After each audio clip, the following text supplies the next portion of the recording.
we commemorate 10 days of Black disabled history by telling the story of blind, disabled activist Donald Galloway. Often, it is presumed that blind people and other people with disabilities were born that way. The majority of people with disabilities were not born with their disabilities. We need to remind people that you can acquire a disability at any point in time within your life. And this was the case for Donald Galloway. He became blind as a teenager in an accident. He and I were both born in Washington, D.C. and acquired our disabilities as children. Shout out to my fellow DMV natives.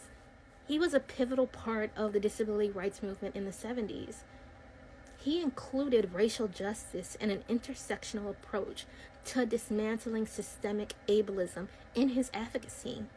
Unfortunately, Black disabled voices continue to be excluded from the movement, where white disabled people are centered and overrepresented, and their needs are placed above that of all disabled people at large. That's why it is of the greatest importance that Donald Galloway's story and contributions to the disability rights movement are not erased or forgotten.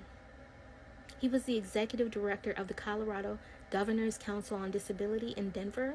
He worked at the Berkeley Center of Independent Living, a central point for the 1970s disability rights movement. And he worked for the Disability Affairs branch of the D.C. Department of Housing and Community Development and the D.C. Department of Consumer and Regulatory Affairs.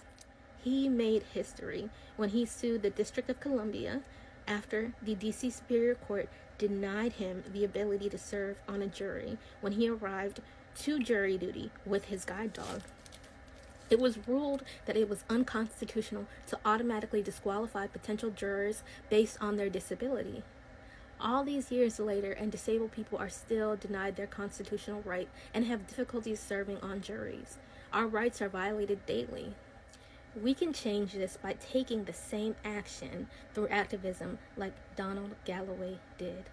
He's an inspiration to us all. Happy Black Disabled History Month.